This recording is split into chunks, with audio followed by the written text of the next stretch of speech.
السلام علیکم دوستوں، امید کرتا ہوں کہ آپ سب خیر و عافیت سے ہوں گے اور جہاں کہیں بھی ہوں گے خوش ہوں۔ دوستوں، جیسا کہ ہم روز اپنی ویڈیو میں ذکر کرتے ہیں ان مخلوقات کا جو ہماری چشم عالم سے پوشیدہ ہیں، لیکن ان کا اٹھنا بیٹھنا ہمارے اسی جہان میں ہوتا ہے۔ ان مخلوقات کی بھی اپنی ایک زندگی اور اس زندگی کی مدت ہوتی ہے۔ ان کی دنیا کے بھی کچھ اپنے اصول اور ضوابط ہوتے ہیں۔ کس طرح سے ہمیں ان مخلوقات کے ساتھ برتاؤ کرنا چاہیے، کس طرح سے ہمیں ان سے بچنا چاہیے، اور کیا ایسے حالات اور واقعات ہیں جن کی صورت میں مخلوقات ہمیں نقصان پہنچا سکتی ہیں۔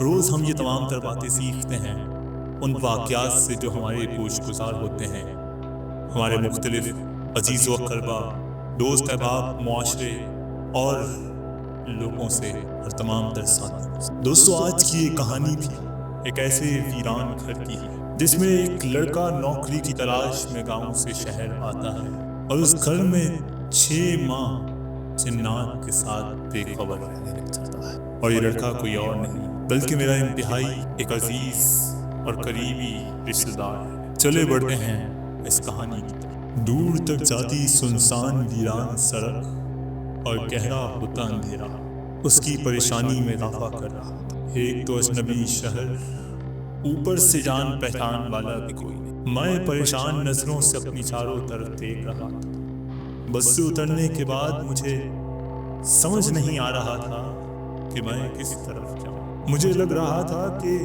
میں نے یہاں آنے میں جلد بازی کر دی، پر میں کیا کرتا۔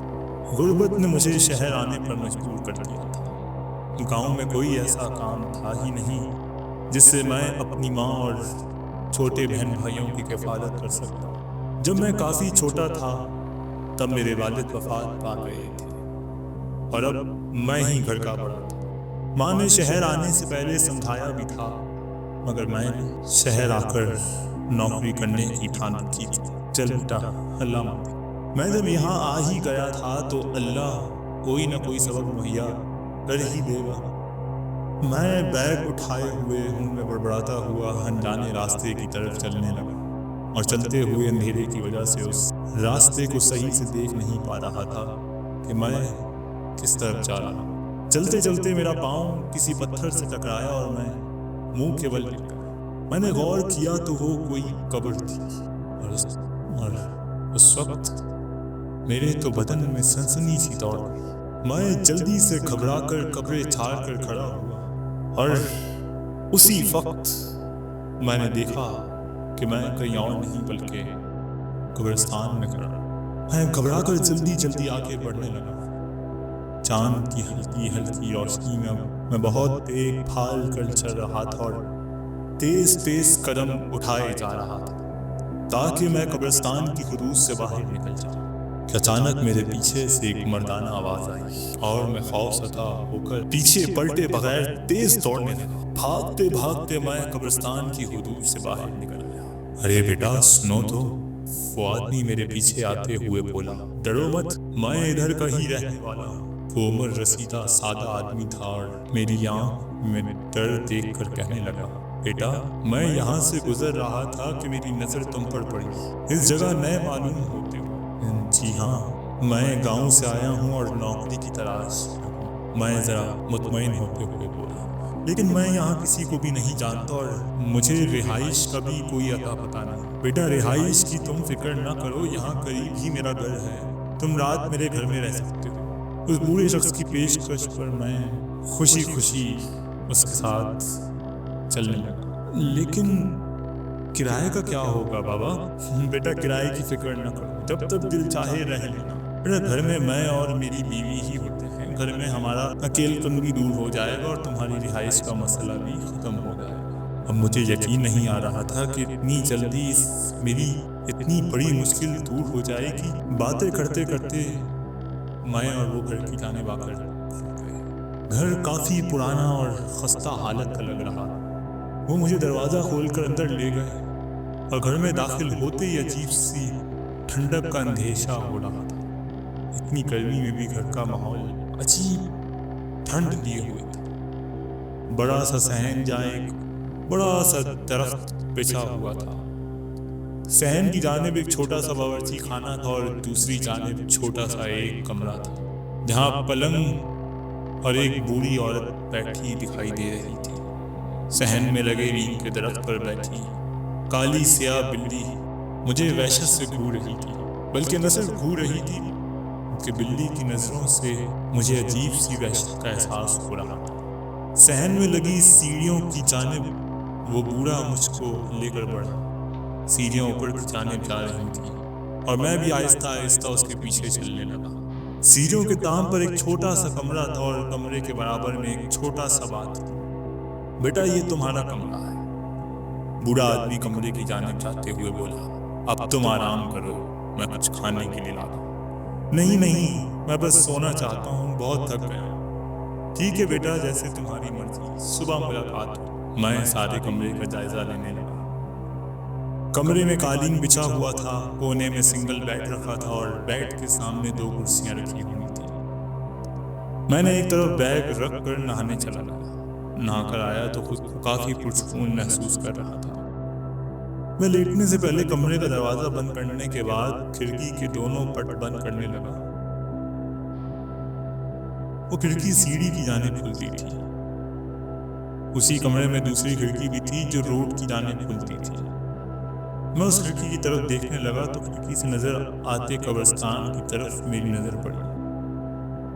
میں نے گھبرا کر کھڑکی بند کر دی اور بیڈ پر آ کر لیٹ گیا۔ تھکاوٹ تھی اس لیے لیٹتے ہی نیند کے گوش میں چلا گیا۔ صبح میری آنکھ اس کے دروازے پر ہونے والی دستک سے کھلی۔ میں جلدی سے اٹھا تو وہ بوڑھا کھڑکی سے جھانک رہا تھا۔ بیٹا دروازہ کھولو۔ دروازہ کھولا تو وہ بوڑھا آدمی دونوں ہاتھوں میں ناشتے کا ٹرے لے کر کھڑا تھا۔ بیٹا ناشتہ کر کے نیچے آ جانا۔ ناشتہ کرنے کے بعد میں نیچے چلا گیا جہاں صحن میں وہ کل والی عورت تخت پر بیٹھی ہوئی تھی اور پاس اس کے وہ بوڑھا آدمی بیٹھا ہوا تھا۔ آ جاؤ بیٹا۔ تخت پر بیٹھی بوڑھی عورت اپنے پاس میرے لیے جگہ بناتے ہوئے بولی۔ میرا نام سعیدہ ہے اور ان کا نام شعیب ہے۔ بوڑھی عورت بولی۔ بیٹا کچھ اپنے بارے میں تو بتاؤ۔ اماں میں گاؤں سے شہر نوکری کے سلسلے میں آیا ہوں۔ اچھی بات ہے بیٹا، تم یہاں آرام سے رہنا، کھانے پینے کے بارے میں فکر مند ہونے کی ضرورت نہیں ہے۔ بہت شکریہ اماں، میں آپ دونوں کا بہت مشکور ہوں۔ اس اجنبی شہر میں آپ نے میری بہت مدد کی۔ اچھا اماں اب میں چلتا ہوں، نوکری کی تلاش میں میرے لیے دعا کرنا کہ کوئی موزوں نوکری مل جائے۔ تھوڑے ہی دن بعد مجھ کو ایک کلرک کی نوکری مل گئی۔ ایک دن شام کے وقت بوڑھا بوڑھی باتیں کر رہے تھے تو مجھے بھی باہر جانے کا دل کیا اور میں دروازے کی جانب بڑھا۔ کہاں جا رہے ہو بیٹا؟ شعیب نے پوچھا۔ جی میں بازار جا رہا ہوں۔ وقت دیکھو بیٹا، اتنی رات کو جاؤ گے اور حالات بھی ٹھیک نہیں ہیں، تم ایسا کرو تم کل چلے جانا۔ ابھی تو میں تمہیں دروازہ کھولنے کی بالکل بھی اجازت نہیں دے سکتا۔ میں یہ سن کر چپ چاپ اپنے کمرے کی جانب بڑھا۔ اچھی مصیبت ہے یار، ابھی تو رات کے 9 ہی بج رہے تھے۔ ایسی مصیبت ہے کہ اب میں باہر بھی نہیں جا سکتا۔ مغرب کے بعد باہر نہیں جانا، ڈاکو آ جائیں گے، جیسے ڈاکو انہی کی طاق میں بیٹھے ہوں۔ ہارے چلتا بڑھ رہا تھا، اپنے بیڈ پر جا کر بیٹھ گیا۔ ایسے ویسے تو کوئی پریشانی نہیں تھی، لیکن اس بوڑھے میاں بیوی کی روک ٹوک پر غصہ آتا تھا۔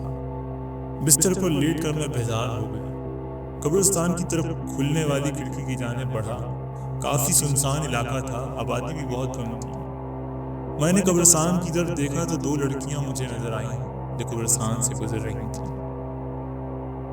میری طرف دیکھ رہی تھی اور ہاتھ کے اشارے سے مجھے بلانے لگی۔ میں یہ دیکھ کر بہت حیران ہوا کہ اتنی رات کو لڑکیاں یہاں کیا کر رہی تھیں۔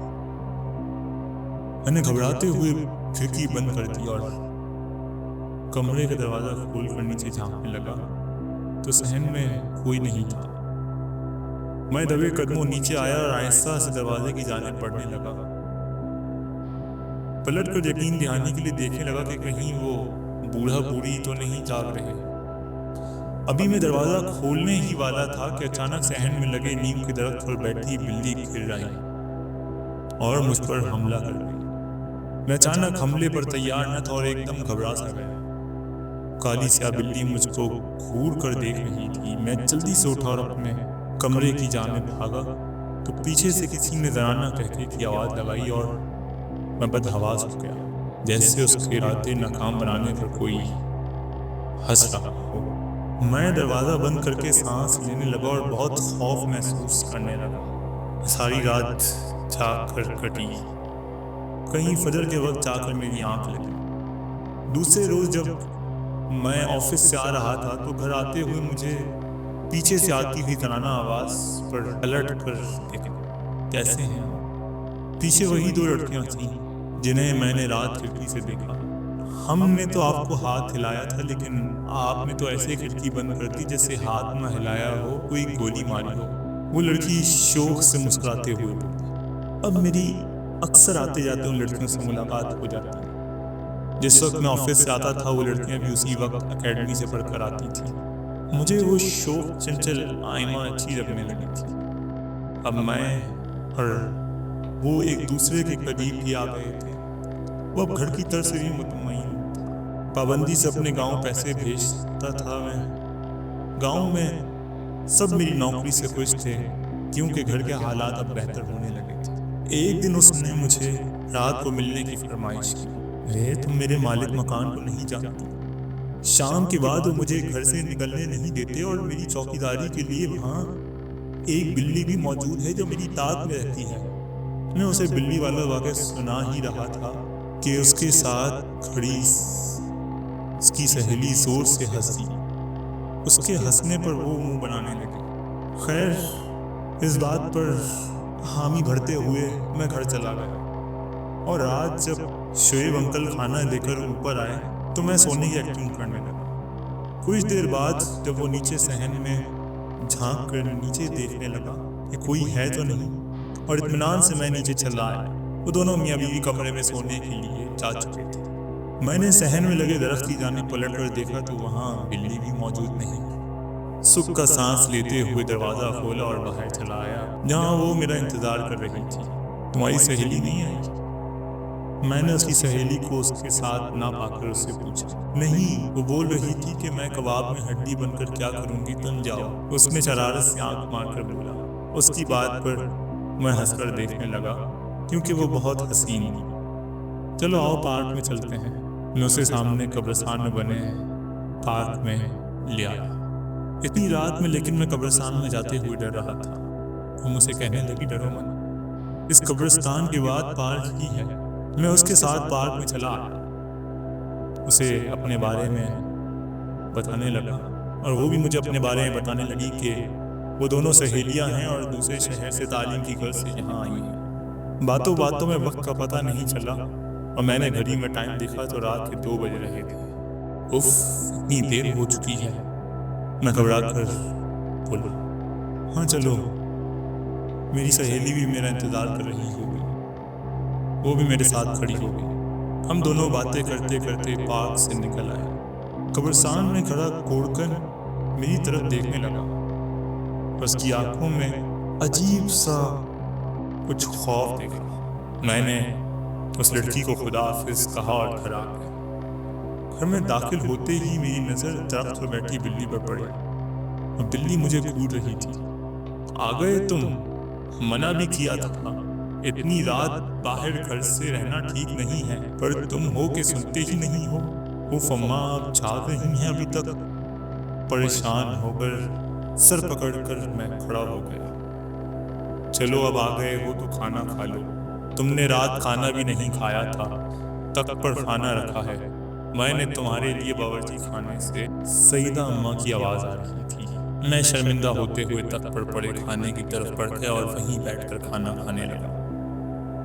مجھے بھوک بھی بہت زیادہ لگ رہی تھی اور کھانے کے بعد میں دوبارہ باورچی خانے کی جانب بڑھا۔ اماں جی، میں معافی مانگتا ہوں، لیکن آج کے بعد آپ کو شکایت کا موقع نہیں ملے گا، اور کھانا بہت مزیدار تھا۔ لیکن یہ الفاظ میرے منہ میں ہی رہ گئے تھے کیونکہ وہاں تو کوئی موجود ہی نہیں تھا، اور میں خوفزدہ نظروں سے اماں کے کمرے کی جانب دیکھنے لگا تو اماں بیڈ پر سو رہی تھی۔ ارے یہ کیا ہو رہا ہے میرے ساتھ؟ میں حیران سا ہو کر